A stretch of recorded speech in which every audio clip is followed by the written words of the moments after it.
We now continue with Smurf.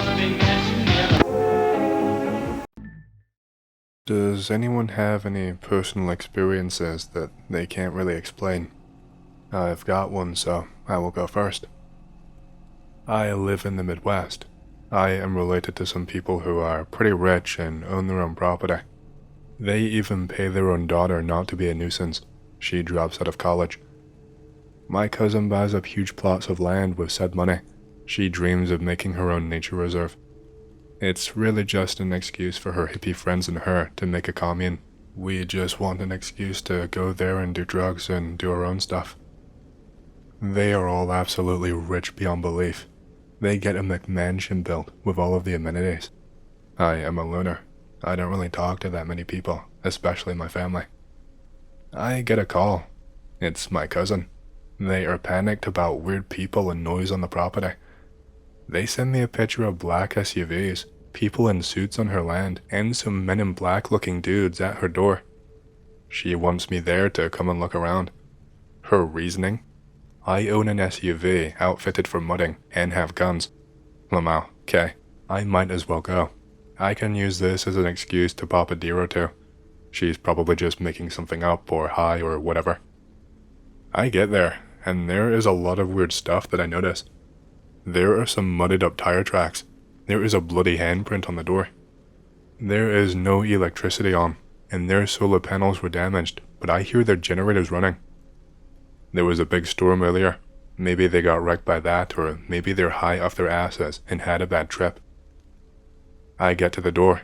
I get told to go away, and no one will open up, so I kick the door. I call my cousin. I tell her, hey, it's me. Open up, you stupid idiot. She opens the door a crack, jabs a knife out through the gap, and threatens me. In response, I kick the door. I hit my cousin with the door. I walk over and grab the knife. I tell her to stop doing weird stuff and being a moron. She jumps up. Her nose is bleeding, and she jumps up at me crying. Anon, weird people are here, is what she told me. She never really liked me, but she is scared shitless, so now my hairs are up. I get the rundown about everything. Suits turned up. There are SUVs on the property. There was this big storm, and she said that she could see some creature crawling around and tearing shit up. Said she could hear the noises it was making. I ask about the bloody handprint. She said it was some Asian girl in jeans, boots and a jacket that was beating on their door, asking to be let in. They ignored her. They say they have a video. I go with my cousin and two of her friends who are scared out of their minds to their security room, as they call it. There are crystals everywhere, evil eye wards, sage and incense is currently burning, and they have a new high-end camera system. They can barely work it, so I'm spent waiting for 10 minutes. They finally get the camera system up. They show me the Asian girl, who looks pretty damn professional.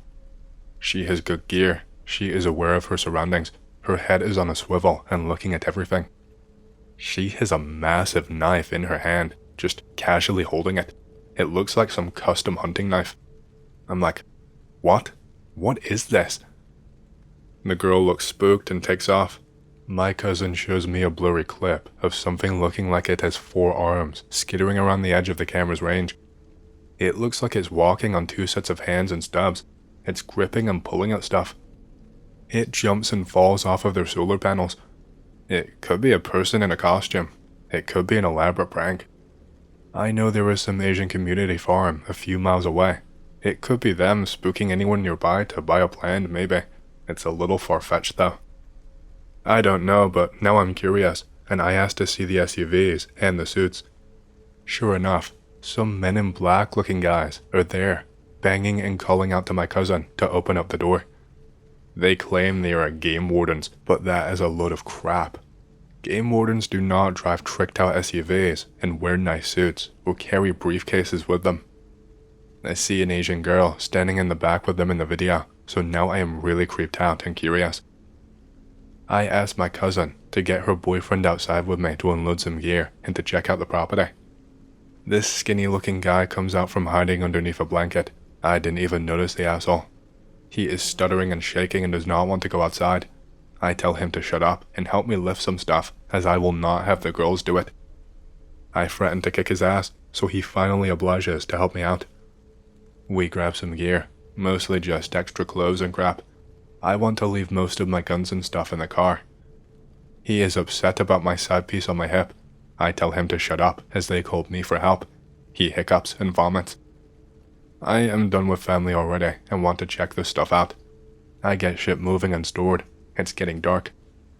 I tell them to lock the doors and the windows and keep shit closed and watch their generators fuel just in case they run out. I check and double check my ammo, gear, and guns and my vehicle. I turn on my Jesus lights, get everything set, and grab my binoculars. I scan the perimeter.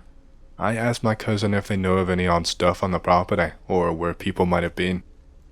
They point out some nearby overgrown fields and said that they saw lights coming from there. I check it out via binoculars. I see an obvious car. Target set.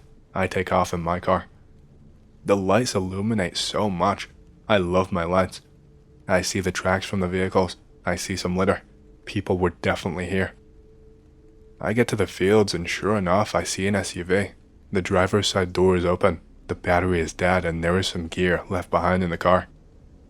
I stay in the car and scan the area first to ensure it's safe. I pop out with my hand on my holster.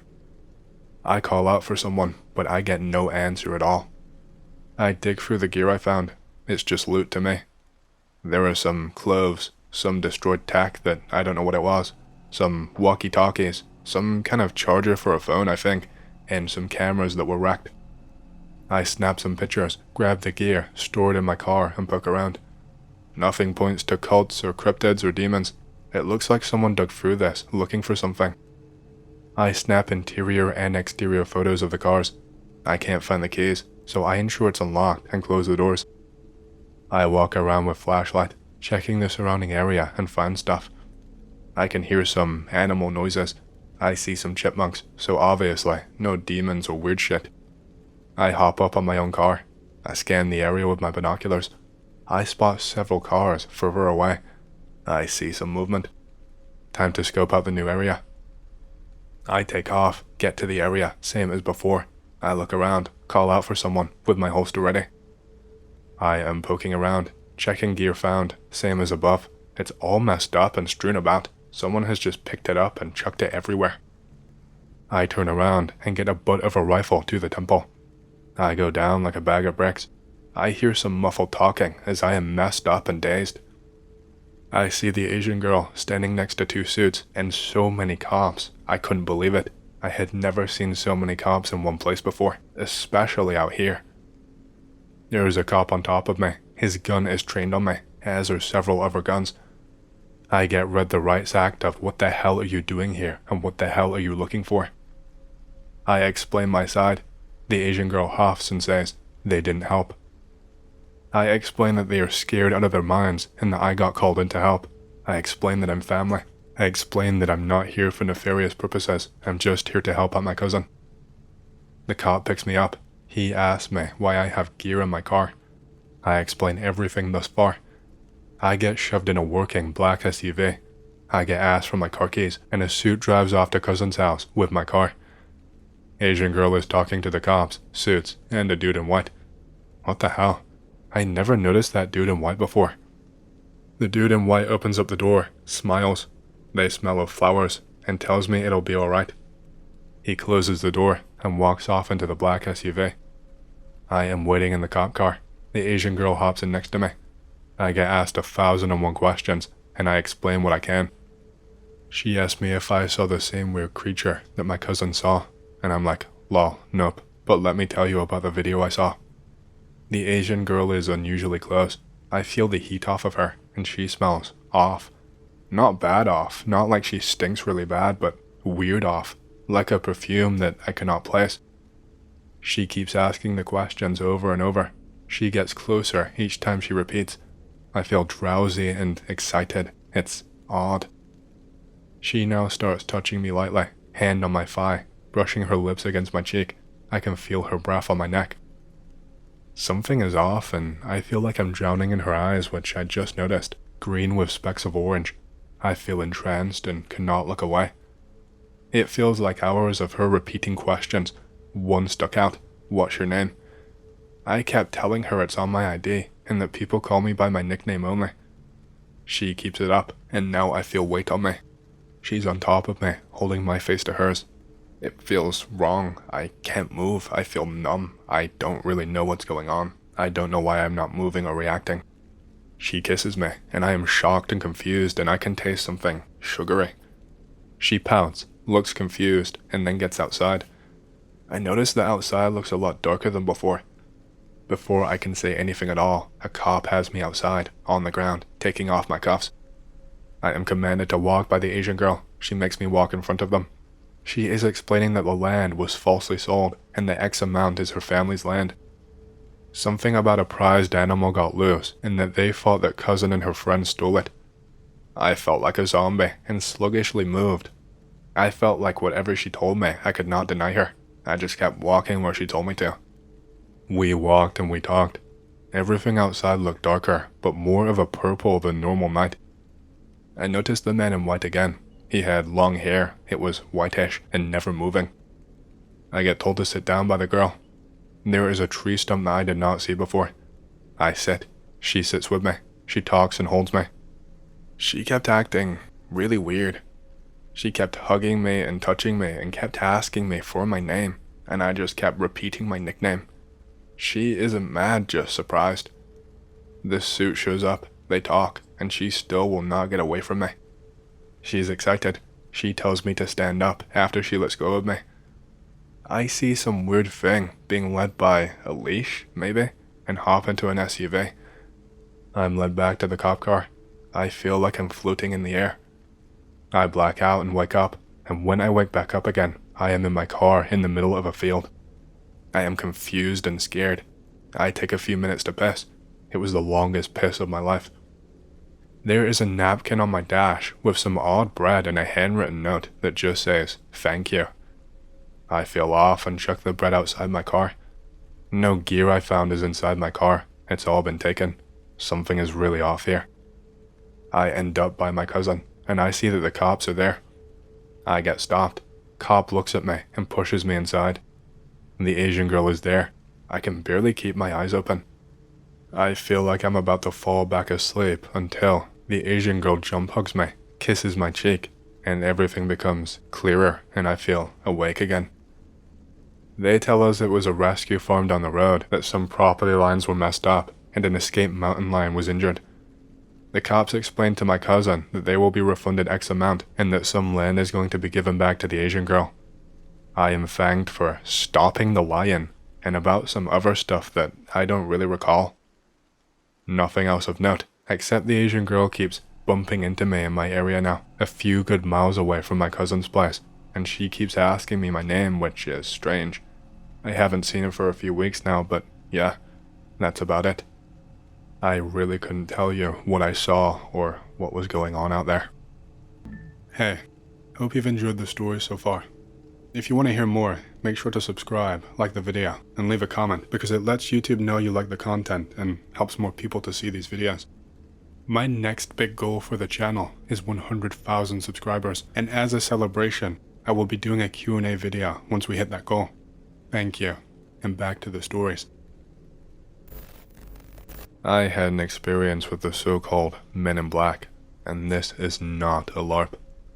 I was wondering if you would all like to hear of my encounter with the MIB as a kid. I was told by those who seemed to be working with or for them that they would kill me in not so many words if I talked. But it's been a long time, and I feel I want to just get this out there if others are intrigued.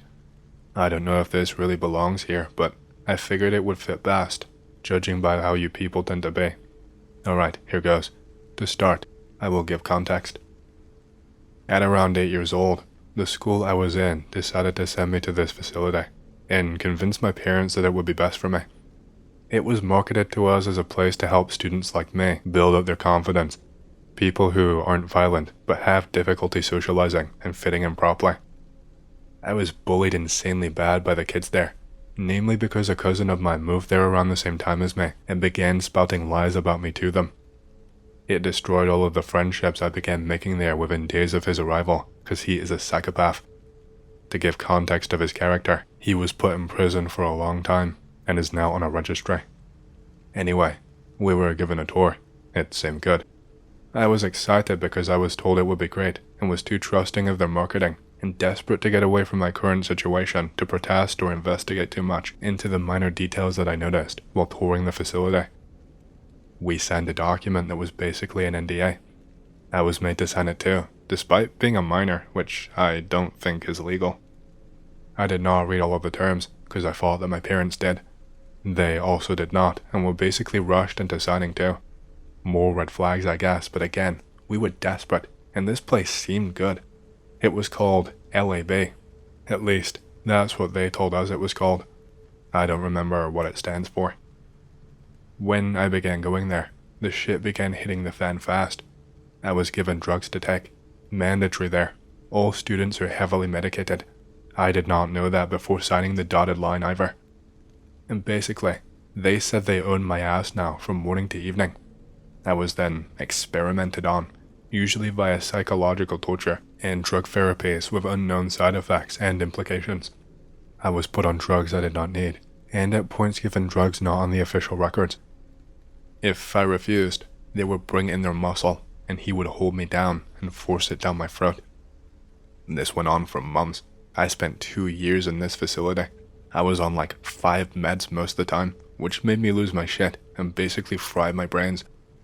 On top of this, they would do various things to make me confused and doubt my sanity even more to boot. They later admitted to some of this and basically told my parents, yeah, we did all of that. What are you gonna do about it? Many things about this place was off from the inside, even to my drug-riddled, borderline insane mind. I only remember 4 months or so out of those 2 years there, which doesn't happen for me. My memory and points of no interest just recall as a blur, not a complete blank, so that is creepy that I do not remember the majority of my time there. Anyways, one day, while I was at my desk, I was separated from the rest of the students on our side of the facility due to being the youngest. There was another kid to my left, but he was also slightly older than me. A car pulls up, and it's kind of loud. I took notice, being in the closest room to the front of the building, save for the office and front desk areas, and had a visual on the front left side of the parking lot from my POV. It was a black sedan, full-sized from the looks of it, 80s too, judging by the headlights from my range. I could not make out too much, but 3 things stood out to me immediately. 1. There was no branding or make and model on the car anywhere. For cars of that size, at the distance I would have seen a Cadillac or Ford logo easily, but I saw nothing, not even trim on the body. The headlights looked off is the only thing I can say. It's hard to describe, but it felt like I was looking at a shape that just confused my brain. Headlights were also on too, despite it being daytime. Number 3, the windows were tinted, and there was no license plate on its bumper, though I did not see its rear, so perhaps there was something there. 4 men get out and come into the front desk. The moment they stepped in, me and my fellow lab rats got nervous. Something about this whole thing was off. We had not seen this before now, and could just feel a sense of doom creep up our spines. We exchanged glances of shock, confusion, and fear, and he just darted his head and eyes to his papers. I, on the other hand, being braver than my buddy, kept looking. The lady at the desk, Vicky, she seemed really nervous, like her boss's boss had showed up or something. She escorts the leader of this merry band to her boss, Jerry, another woman, and comes back to the desk. The other men begin to stroll down the hall to my right on the other side of my wall. I did not know how exactly then, but I could feel their presence. It just felt malevolent and unnerving. I felt them walk by me on the other side of the wall more than I heard them. One of these men strolled with Vicky into the room that we were in to talk shop/debrief. She began handing him papers. I was unnerved but was holding it together enough to eye his backside up and down, trying to make sense of what I was looking at. He was about 6 feet tall. He was wearing black pants. He wore a light grey shirt with a suit jacket over it. He was wearing a black tie too, which I glanced to see when he walked in. He was wearing black or dark brown dress shoes that had no dirt on them whatsoever, which was weird, given the parking lot has a lot of dirt and dust. It struck me as odd. Then I look up after noticing his feet shifted. He is looking at me, and that's when I began to crack. Being so drugged, I can barely hold my mind together as is, and being stared at by one of these guys, I finally began to really show my fear. He had steel gray eyes, not blue or pale blue, silver or gray. I think his hair was dark brown or black, but he had a hat on, so it's hard to tell, given how little there seemed to be poking out. Those eyes pierced straight through me, felt like something inhuman was staring at me. Like this man, he could break my arm and not even break his flat expression. That's what I was thinking. The guy looked to be in his 40s. He had an agile build. I knew he could beat me up if he wanted. I felt fear like I had not felt in a long time. Last time I felt that raw primal fear was when I encountered a pack of wolves as a toddler in the woods behind my first home. And that's what it felt like, being sized up by a hungry wolf. Then he spoke to me. It was flat, emotionless and calm, despite his obvious malice/contempt towards me looking at him. He said, "You are brave. You might want to stop being so brave. Tilt your head down." I did as I was told, and he turned back to talk and receive her papers. Then I heard it. Scuffling. The buddy to my left was sobbing. He was so scared. I realized I was sobbing too, from looking this guy in the eyes. The two other men that walked by, they grabbed another kid, much older than I, and he sounded like he was putting up a hell of a fight. He began to scream for help, but no one was going to help him. I knew if I got up, or even moved the wrong way, that guy would annihilate me before I even got out of my seat. They sounded like they beat the tar out of him, then he fell silent. I guess they either knocked him out or drugged him. And then we heard those men drag him off to the car. I had slightly turned my head, so my left ear could hear the commotion better, and had not noticed this man was done and was now eyeing me up. I felt it though when the kid went silent. He said, "What did I just say, boy?" I looked up at him again. He was a little bit closer. I was less afraid now. Fight or flight was kicking in, and I was in fight mode, knowing I could not flee. He eyed me again, boring into me like a wolf about to pounce, and said, "Your eyes. We're not so different, are we? Huh. You're too young. Stop looking. Don't you have math to do?" Then he got closer and saw my doodles. "I see you know the shapes. Do you know what they mean?" Of course you don't. Don't remember my face, understood?" I nodded, and he turned to say goodbye to Vicky, who seemed more scared than me but refused to show it. He nudged my way and went to walk outside, but me being the stupid kid I was, I kept looking. I began to try and take in his front side better, not looking him in the eyes. He then said, "You're not supposed to look at me, boy," and then he motions to Vicky.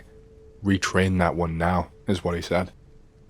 Vicky got to it immediately, began scolding me for looking at him. I could not help it. He was the most interesting and terrifying thing in the room at present, and I did not want to lose track of him again. This earned me a trip in the padded room. But before I got dragged off by the muscle, I saw the kid being loaded into the trunk of the car. Apparently, he stirred again and began fighting the men. He was subdued fast, but they had to put more effort in than I guess they liked to. The men rejoined his merry band with their boss after I was halfway to the pads. I was absolutely terrified, but I could not do anything different. My mind goes blank after being chucked into the padded room for a bit. I don't know what they did to me. My next memory is shortly before being loaded on the bus. I get told, "You are to never speak of today, understood, Anon? We will know if you do talk to anyone, and unless you want to be the other boy, you will keep your mouth shut about this." That is what I was told just before I was thrown in there, and again after I was finally let back outside. I nodded reflexively and shambled to the bus. My buddy seemed shaken up, but said he could not remember what happened either. Apparently, he could not remember what the men looked like, and said it's just a blur for him. I know he saw this dude. He was sobbing. How could he forget so easily? What did they do to me in that room? Why were they carting off a kid in the trunk of the car? Why were these men so terrifying? I don't know much in regards to this. I just know what I saw/heard. I told my mom snippets of this the day it happened, but refused to go into hardly as much detail as I have for UX. I hope you enjoyed. This is the most detail I have ever given anyone ever of this experience. I do know these guys were not normal inspectors or the like. Nothing matches. Also, I was not sure if this even happened. I thought maybe it was just something I made up, just a daydream, until I was discussing some MK Ultra stuff with my mom for the lols, and she mentioned this to me during the convo.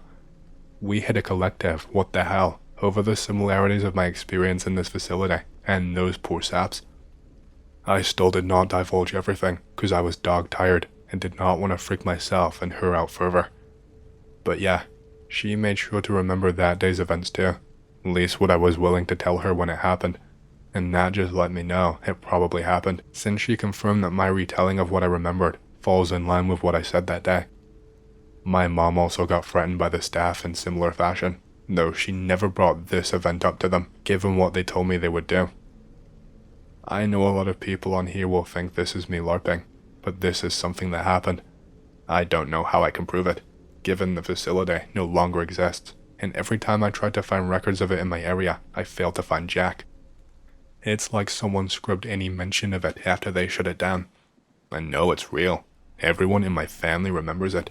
Even people outside my immediate family still alive remembers it because of how messed up that whole situation was in so many ways. And that kid, we never saw him again. I don't know what happened to him, but whatever it was, I know it probably was not good. I still don't fully get what he meant by the shapes though. I just drew doodles of interconnecting grids of circles and lines. I don't know what he means. I think that was just him messing with me, or was it something actually useful, like a hint? Not a LARP, dude. This is real as you and me, to everyone else. I was hoping someone could fill in blanks for me on what all of this stuff means, cause for the life of me, I could not figure out the goals these guys had, and would love to know what and why. Another thing, this facility also had ties to the local asylum too, and that asylum is known far and wide as being corrupt to the core. People are experimented on there, but no one says or does anything because the authorities do not give a shit. Not sure if these guys are also doing something there, but it's a neat connection I noticed. They weren't staff at that place though. I have seen the asylum come to take off kids having breakdowns / due for being shipped. They looked like nurses and orderlies and drove a van. Nothing like these dudes. I also saw inspectors in my time there too. Can't be them. These guys looked normal for the most part. These guys were in a league of their own, just absolute weirdness. And yes, the staff did mention and admit to committing crimes against me to us during and after my stint there. Literally telling my parents, yeah, what are you gonna do about it? I didn't know the kid they took that well. Like I said, we were isolated from them, and socializing with someone in another block was not allowed during school hours. As to the kid who I knew, I have no clue how to find him. I can't remember his full name, only knew him by his middle name. And that's because it was a name I remember a different kid I knew from my hometown. Definitely not the same boy though. That one was younger than me, and I distinctly remember my buddy from the facility being a few months older than me. My buddy was pretty chill though. I miss him sometimes. Was the only friend I had after the one in my hometown died. This is my uncle's story, not mine. So about 30 years ago, he lived in the bayou in the middle of absolutely nowhere, Mississippi. He had a cozy wooden cabin surrounded by miles of swampland. His nearest neighbor and closest friend lived about a mile away from him. They shot the shit all the time, doing typical hick stuff like hunting alligators. So about the 5th year of living in the bayou, my uncle wakes up in the middle of the night. He doesn't know why he woke up, but he was covered in a thick layer of sweat and was absolutely panting. Anyway, he just lunges for the gun underneath his bed. He said it was instinctual. He held that gun so hard, his knuckles turn white, pointing it at the door. After an hour goes by, nothing happens, so he puts the gun away and tries to fall back asleep, kind of embarrassed with himself. His friend calls him. My uncle picks up the phone, and his friend is just hysteric. My uncle had to calm him down for like half an hour before he could get any words through. Then his friend said, "Look up in the sky." My uncle took his shotgun and ran outside. The night sky was covered in strange lights. My uncle described them as small, burning balls of fire. They moved erratically and seemed to teleport from place to place. My uncle flips the hell out, runs back inside, and locks his door. He spends the rest of the night with his gun in his hand. Eventually, the exhaustion got to him and he passed out. He wakes up to this light hitting his face. He goes outside, still gripping his gun. The air has a strange metallic smell to it, and there are no insect noises. In the swamp, this is a huge red flag. My uncle calls his friend. His friend does not pick up. My uncle decides to trek to his friend's house. He could not take his truck because it stopped working. The whole swamp is silent. Eventually, my uncle reaches the house. The place is just ransacked. There is stuff thrown all over the place. Everything is smashed. Friend is nowhere to be found. There are strange carvings in the wood, which my uncle said looked like schematics more than any language. In the bedroom, the bed was soaked with blood and feces. My uncle goes to call the cops, but they won't pick up. He leaves his friend's house and goes back to his to wait whatever weird power outage was going on. Later that day, the insect sounds came back, and the air lost the metallic taste. My uncle was beginning to calm down, and reasons that maybe his friend was kidnapped. The lights must have been dreams. Then there is a knock on the door. My uncle thinks it's the cops and opens up the door. He is so relieved, but no. Two of the tallest white men he had ever seen were standing in black suits. I mean, upwards of 7 feet tall. My uncle was tall, but they absolutely dwarfed him. They tell my uncle to forget about what he saw. Their voices were deep and guttural. Their faces were like plastic. My uncle gets pissed off and tells them to go away. He has massive balls. They just stare at him. My uncle shuts the door in their face and grabs his gun again. When he opens the door, the men have already left. Then he sees them. His property was a clear lot surrounded by swamp. On the periphery of his property were the men, and more of them. They completely surrounded him, just staring. My uncle gave in. He was on the verge of tears when he said, "I won't say anything, I promise." He never saw the men again. He moved away a few months later. To this day, he has no idea what happened to his friend.